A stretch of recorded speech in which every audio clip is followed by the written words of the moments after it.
네, 김혜연 변호사님. 그러니까 아까 그 장애인분들하고 저 극빈이신 노인분들을 주로 무료 변론을 해오신 거죠? 네, 그렇습니다. 예. 먼저 감사하다는 말씀을 드립니다. 아까 그 문제의식 중에 저랑 생각이 비슷한 부분이 많아서 특히 실무적으로요. 몇 가지만 좀 의견을 듣고 싶습니다. 첫 번째는 대부분의 이제 수사기관에서 수사를 받는 사람들은 대부분 평범한 국민들이 범죄 피해를 입어서 조사받는 경우가 훨씬 많습니다.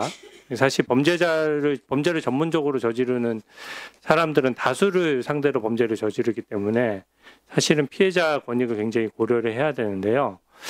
문제는 뭐냐면 지금 민주당 안에 따르면 국가수사위원회라는 걸 새로 만들어야 되고요.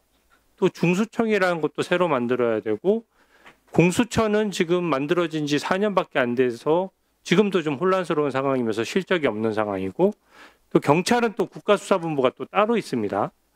그리고 또 검찰은 또 공소청이 되면서 보안수사를 못하게 되고 또 그것을 통제하기 위해서 국가수사위원회에서는 감찰이나 이런 걸 해야 되거든요. 이렇게 세계적으로 이렇게 유례 없을 정도로 복잡한 제도가 되다 보니까 실무적으로 저는 서민들이나 어떤 일반 국민들께서 자기 사건이 어떻게 됐을 때 어디에 이의를 제기하고 이의 제기 절차 결과 어떻게 되는 것인지에 대해서 변호사인 저도 지금 헷갈리고 이 제도에 대해서 정확한 이해가 어려울 정도 복잡하게 설계되어 있거든요. 그 부분이 서민 피해로 직결된다고 보는데 좀 어떻게 생각하십니까? 네, 말씀하신 거에 동의하고요. 제가 이 공청회 준비를 하면서 보내주셨어요. 8개 법안을 보내주셔서 다 천천히 다 이제 확인을 해봤는데 사실 이 법안들 자체도 지금 서로 상충되는 부분이 되게 많거든요. 이 법안 안에서도 예를 들어서 그 이의 신청권자의 범위만 제가 놓고 봤습니다. 왜냐하면 저는 피해자 대리를 주로 하다 보니까 예전에는 정권 송치가 돼서 이제 세컨 찬스가 있는 거예요.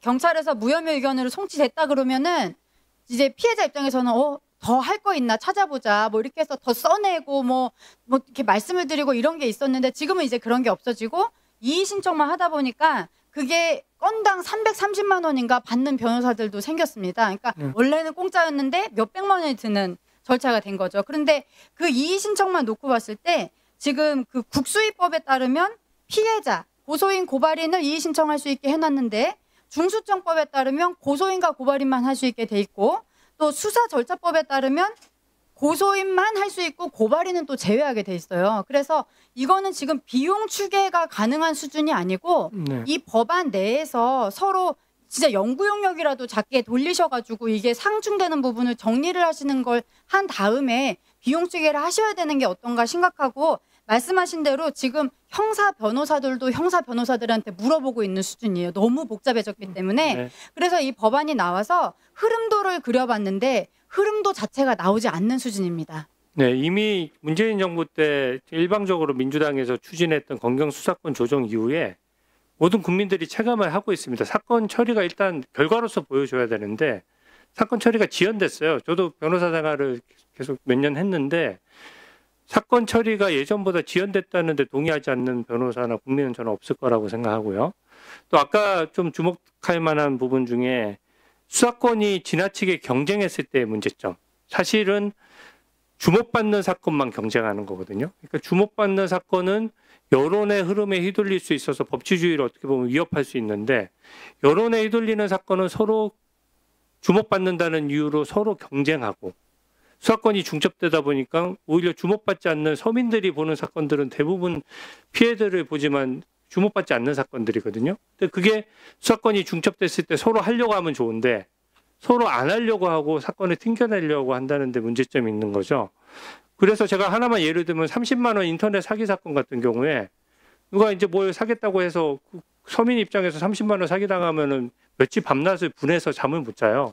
근데 그런 사건이 계속 일어나는 이유는 고발해봤자 제대로 밝혀주지도 않고 만약에 중요 사건 수사하듯이 하면 당연히 밝힐 수 있죠. 근데 너무 오래 걸리니까 차라리 그런 절차적인 피곤함을 감수하고 그냥 피해를 감수하니까 그 사기 범죄가 근절이 안 되는 거거든요.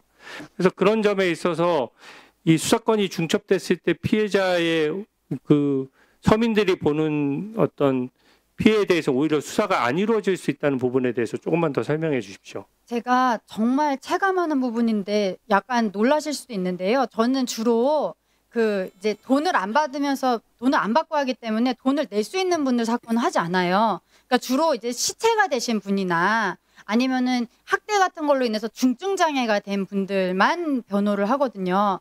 그래서 수사권 조정 전에는 이제 체감하는 것만 말씀드리면 시설에서 변사체로 발견되거나 이제 너무 많이 맞아서 굉장히 더 중한 장애가 됐다, 장애인이. 그런 사건은 입건이 됐습니다. 지금은 죽었는데 CCTV가 없으면 입건되지 않아요. 실제로 그 사건을 여러 개 경험했고요. 하나 더 있습니다. 아동학대도요. 그 막 사회적 관심이 높아지니까 다 전화하면은 다 신고가 되고 처리가 될 거라고 생각하시지만 사실 현장에서 가장 중요하게 문제되고 있는 게 방임학대거든요.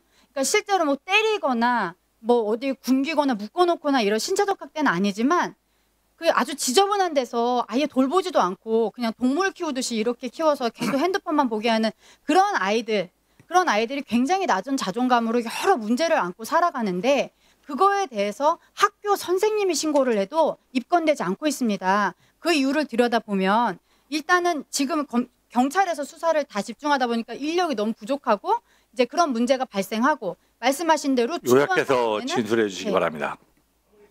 네, 중요 사건에 대해서는 더 이제 거기에만 많이 차출되는 그런 구조 때문에 발생하는 문제입니다.